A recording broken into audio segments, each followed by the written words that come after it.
Hi there everyone, welcome to this video on arithmetic, and we're going to be looking at the four arithmetic methods, which are addition, subtraction, multiplication and division. And for each of these I'm going to be using quite a traditional method for all of them. So for this question on addition I'm going to be using column addition, column subtraction, and then later on I'm going to be using the bus stop method for division and also long multiplication. So it may well be that your teachers have showed you some different methods, and they're absolutely fine, and as long as you get the right answer then I would stick to what you know. But if you're struggling a little bit, then let's have a look at some of these to see if these can help you out. So the first question we've got is 234 add 86, 234 add 86, and you'll notice, and this is probably the most important part to this question, I've lined them up using place values. So this 86 is 8 tens and 6 units. So here's my tens column and my units column, and then 200, so that's over here in the hundreds column, 3 tens and 4 units. And then we start at the right, so we're going to do 4 plus 6. Now 4 plus 6 makes 10. I can't put two digits down here, so I'm going to put the 0 because that's the units digit, and then I'm going to carry the 1 over to the tens column. So in my tens column I now have 8 plus 3, which is 11, plus the 1 that's here, which makes 12. So I'm going to put the 2 down into my tens column, and I'm going to carry the 1 over. And then 2 add, well, there's nothing here, but there is this 1 that I've carried over, so 3. So the final answer to this question, 320. Question number 2 here is a subtraction question, but we're going to use the same methodology. So we're going to have 902 subtract 315. And I've lined them all up nice and neatly, 3-digit number, 3-digit number, so units, tens, hundreds, and then we start at the top on the right hand side. So 2 subtract 5. Now I can't do that, I can't take a bigger number away from a smaller number unless I want to end up with negatives, and I don't here, so I'm going to have to borrow a number from the next column. So these units could borrow a 10 to become tens and units, but there aren't any, so then I'm going to have to borrow from this column, which is the hundreds. So I'm going to borrow 100 from this column, so that's going to become 8, and then it's going to come over here. Now that's really useful for here, but actually I need something over here. So the 2 can now borrow from here because I've got 10 here rather than 0. So borrowing 1 from here makes that 9, and the 1 comes all the way over here. So instead of 2 I've now got 12. 12 take 5 is 7. Then in my next column it was a 0, but then I borrowed 1 over here to make it a 10, and then I used one of those over here. I know that sounds a bit complicated, so I've only got 9 left in this column now. So 9 subtract 1 is 8, and then in the final column I did have a 9, but I borrowed 1 all the way down, so I've only got 8 here now. So 8 subtract 3 is 5, so our final answer is 587. Using inverse operations in maths, you could always add this to see whether you ended up with 902, and it means you've probably gone right. Okay, let's have a look at the next question then. So this one says, if there are 78 wedding guests to be seated and each table can seat 6 guests, how many tables will I require? So the first thing of this question is trying to work out what type of arithmetic question it is. And what we're trying to do is share 78 guests out into portions of 6 around each table. So it's a sharing question, so it's division. So I'm going to be doing 78 divided by 6 using the bus stop method. So 6's into 7. How many 6's fit inside 7 exactly? Well, that would be 1, because if I wanted to use 2, that would be 12, which is too far. So 1 fits in exactly, using up 6 of them, and then there's 1 left over. So I carry the 1 over to the next column. So now 6 is into, instead of 8, it's going to be 6 is into 18. So count up in 6's till we hit 18. 6, 12, 18 exactly, so it hits exactly 3 with no remainder or nothing left over to carry over as a decimal. So our answer is 13 tables are required. Okay, let's have a look at the next question then and work out what type of arithmetic might be being asked here. It says, if marshmallows cost 6p each, how many can I get for £1? So again, it's a division question because it's trying to take £1 and work out how many 6p's I can make from it, so sharing it out into 6p portions. So £1, but I'm going to turn that into pennies because the other part of the question is in pennies. So I've got 100 pennies, and I'm dividing it by 6 and working out how many 6p portions I can get into that. Okay, so 6 into 1 doesn't go at all because it's a smaller number, so I have to carry that 1 over. So I've now got 6's into, and instead of 0, it's now into 10. So 6 is into 10. Well, that goes once, because we've got 6, then we've got 12, which goes over 10, so that's too high. So 6 is into 10 go once, and then I've got a 4 remainder, because I haven't used 4 parts of it. And then 6 is into, not 0 anymore, but 6 is into 40. So we need to count up in 6's to get as close as we can to 40, but not go over. So 6, 12, 18, 24, 30, 36, 42 is too far, so 36 is the closest we could get, and that was 6 of them. And then we'd have a remainder of 4p in this question. We don't usually like to have remainders in maths, but because we're talking about money, there's just some left over because we can't have decimal parts to money. So I'm going to be able to purchase 16 marshmallows, and I'd have 4 pence change, which isn't quite enough to buy another one. Next question then, and this looks quite tricky because it's a multiplication question, and it's also quite large numbers. So it's 27 multiplied by 207. So I'm going to do 207 multiplied by 27, and I'm going to lay that out. Now, like with all the other questions in this video, we're starting on the right hand side first, so we're going to do 7 sevens. So over here I'm just going to make a note of the sum that I'm doing 7 sevens. So 7 sevens is 49, and notice here I've got my units, my tens, my hundreds, my thousands later on, so I'm using my place value here to good effect. So 7 times 7 is 49, and now I need to do 7 times, well, nothing. 7 times nothing, and that nothing is in the tens column, so it's 7 times no tens. Well, that's going to be nothing. Okay. Then 7 times 2 is quite easy, but this 2 is in the hundreds column, so it's actually 7 times 200. So 7 times 200. 7 times 200 is 7 times 2, 14, 0, 0, so 1,400. And notice how I line the number up nice and neatly using my units, my tens, my hundreds, my thousands. So that's 7 times by all the digits above it. So now we're going to move on to the 2.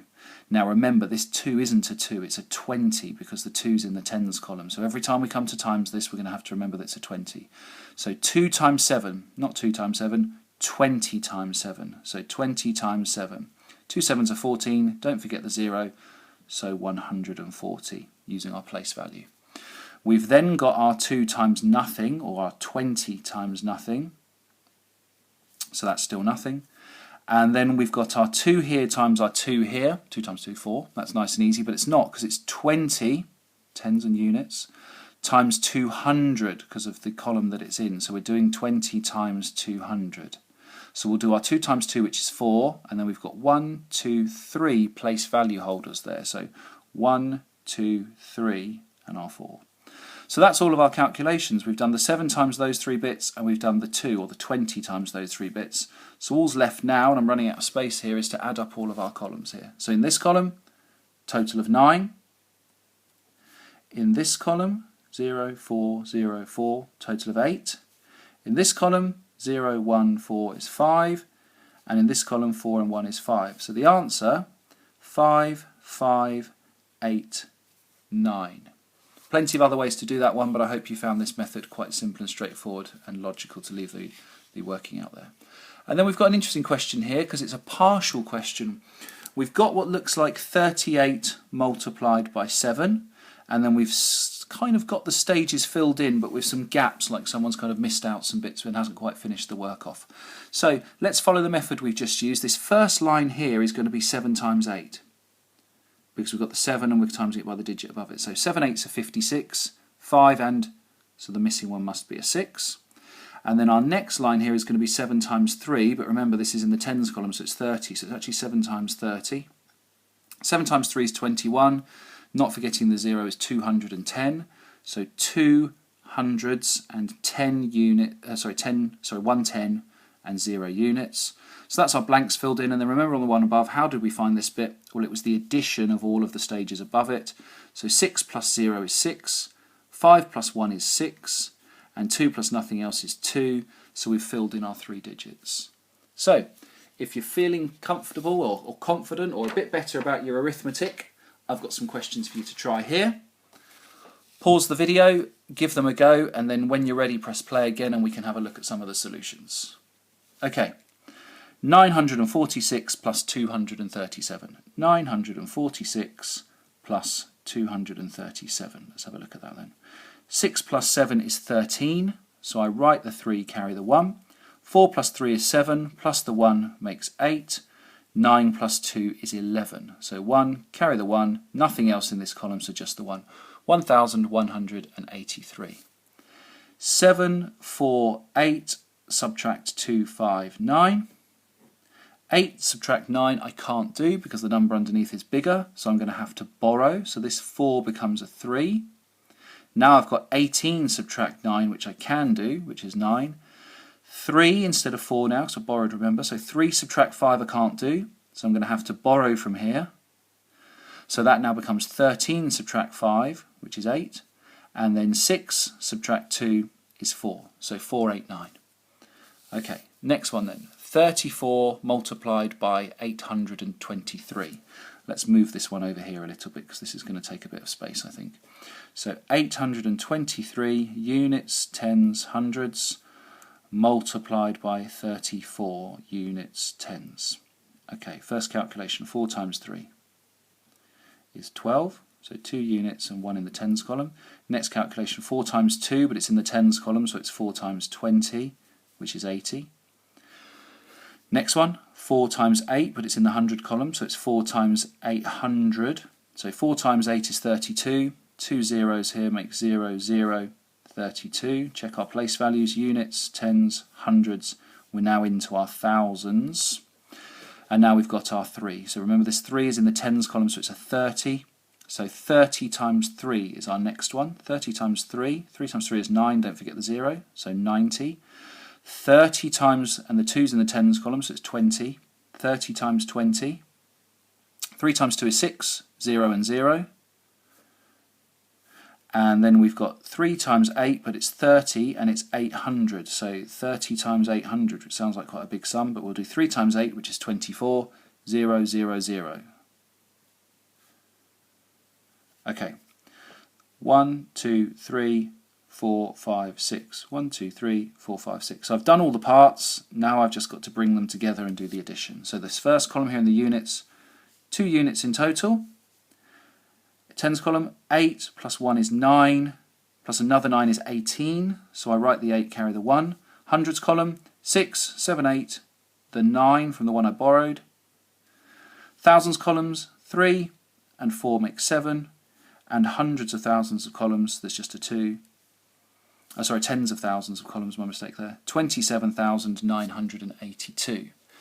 Question number 4, decimal multiplication. So what I tend to do is pretend they're not decimals. So I'm going to do 29 multiplied by 38. So I'll do that down here. So 29 multiplied by 38. Let's follow the same method. So 8 times 9 is 72. 8 times 2, but that 2's in the tens column, so it's 20. So 8 times 20 is 160. 3 times 9, but that 3's in the tens column, so it's 30 times 9. So 3 times 9 is 27, add the 0. And then last one, 3 times 2, but it's 30 times 20 because they're in the tens columns. So 3 times 2 is 6, 0 and 0. Add those all up. 2, 7 and 6 is 13, plus another 7 is 20, so carry the 2 over. 1, 3, 9, 10, 11. So 1102. And then if we go back to the original question, I pretended this number was that, which is 10 times bigger than it actually is. And I pretended this is that, which is 10 times bigger than it actually is. So I've got to make my number 2 lots of 10 times smaller. So 2 place values smaller. So bounce, bounce. The answer is 11.02. If you got that, really well done. And then the final one, 896 divided by 7. So 896 divided by 7. 7's into 8 go once with a remainder of 1. 7's into 19, well 7, 14, 21 is too far, so it's only going to be 2, which is 14, so I'm going to have a remainder of 5. And then 7's into 56, 7, 14, 21, 28, 35, 42, 49, 56 is 8 exactly with no remainder. So the correct answer is 128. Thanks for watching.